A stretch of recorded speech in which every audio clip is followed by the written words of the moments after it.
Hey Doug, injury. Oh, Like you were about to say something. No.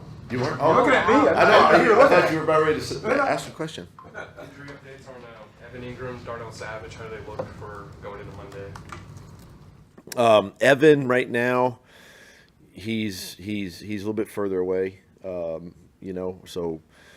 we'll have to take it kind of day by day. Right now with him, Sav, we're gonna work back in to practice a little bit today and just sort of get him progressed. So hopefully he's available. You said before that Tank Bigsby could have came into the game on Sunday. Is he still on track to be fine to play? Yeah, he's doing well. He's on track. Yes.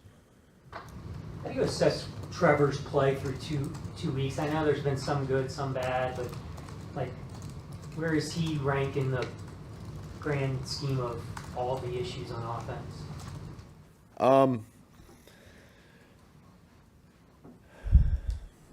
I guess if you evaluate, Trevor, and I know the quarterback position and gets a lot of scrutiny, I think, but there's a lot of issues that we have to. I say a lot. There's a few issues that we need, just assignment errors that need to be fixed. Obviously, I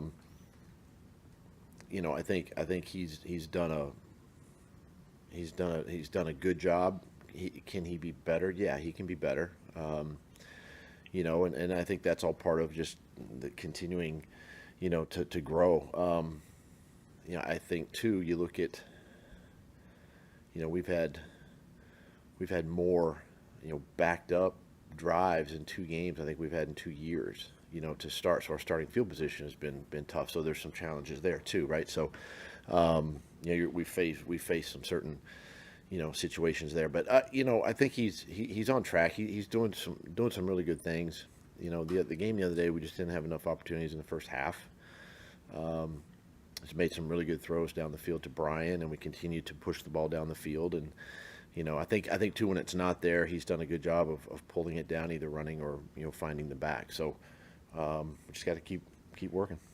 With Evan, working his way back, how important was it for Brenton to kind of get that experience and get those targets on Sunday, just for his confidence? Oh, I think it was big for Brenton. That's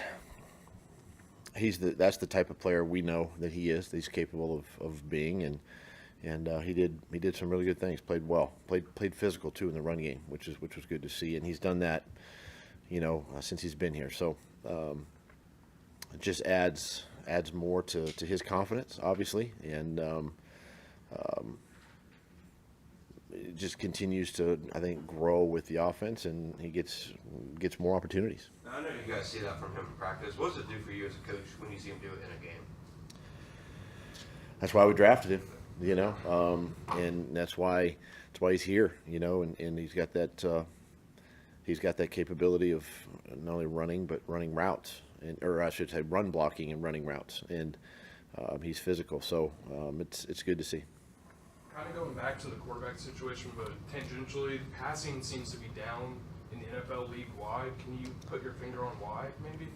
I haven't really studied it right now. Kind of focused on Buffalo, but I just think that, if you had to guess, I think, are you saying passing's down by attempts or by yards? Or 69 touchdown passes, the fewest in 7.6, 7.1 yards, targets depth is the lowest. It's been on record. 41% design run plays. Just seems like it's shifting a bit. Well, I mean, it's you still have to have the ability to run the football. Pass rushers, defenses are you're seeing more too high safeties, right? You're seeing more shell defense, which is eliminating some of the passing. And if you're in an offense where you run pass based on coverage, right? You're gonna run certain looks. You're gonna throw versus certain looks. So that's probably part of it too with these teams. As far as the yard depth, I mean, the ball is coming out of the quarterback's hands, so a little more 3-step, passing game. So there's probably a few factors there that are the reasons why. Buffalo Monday night. I mean, it's a daunting place to play. Does this team need that challenge right now? Something really big in front of them to kind of create create maybe what you're looking for? Yeah, I think this is good. I think it's good for our team. I think obviously it's a great opportunity to go on the road. As you mentioned, it's a really a great atmosphere for football. It's a Monday night game.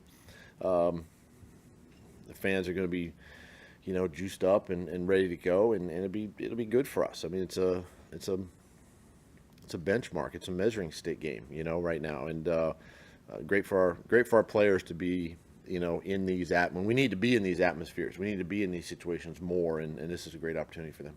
I know you stressed not panicking, but any personnel changes on the offensive side of the ball at all? Not right now. Buffalo, obviously, when you guys played them last year, the personnel's changed, the offense coordinator's changed. How did they really, I guess, look different than when you guys played them last year? Just on tape. Well, I know defensively it's the same, with Sean and Coach Babich over there. I mean, it's very similar to what we saw last year. Offensively, you're seeing, the run game, a little bit more quick passing. Josh has done a good job. I mean, he's about 74% completion right now, and it's a little bit more of that short to intermediate passing game that you're seeing from them, and really they're creating. If you even go back to the Thursday game, they're creating takeaways, defensively and short fields, and they've had a couple good kickoff returns. Things like this. So they're playing good team football, and complementary football, and but there's not other than maybe running the ball and a little more, quick passing with Josh and getting the ball out of his hand. That's probably really the only difference. Gabe and Mitch going back, do you get a sense that, these guys want to show that they got a little bit left in the tank? Well, yeah, I mean, it'd be exciting for them, to go back and play in front of, the fans that they've played against or played in front of for many years. But I know their focus now is to help us try to win this game and they get back on track. So it'll be exciting, but at the same time, they've got a job to do, and they'll be ready for that. Doug, I mean, the players have collectively said that, they talk about accountability and how much we got to look ourselves in the mirror, all the buzzwords that you hear when there's disappointment set in. Do you anticipate that this is the type of game where the players really have to take it upon themselves to prove to people that that what they put out the first 2 weeks is not who they are? I think so. Look, it's player driven. We as coaches we put hopefully the best game plans together that we can, but it comes down to execution, and we've got to coach and teach, and they have to go play. So I can appreciate what they're saying, right? Then it tells me that it means something to them, and they understand. We could easily be 2-0, right? I mean, but we're not, and we've got to fix some things, and obviously the players are a big part of that, and they know that. They've seen it. We've shown it to them, and this is a good opportunity for them. Anybody else for Coach? All right, let's call it right there. All right. Cool. Thanks, Doug. Appreciate it.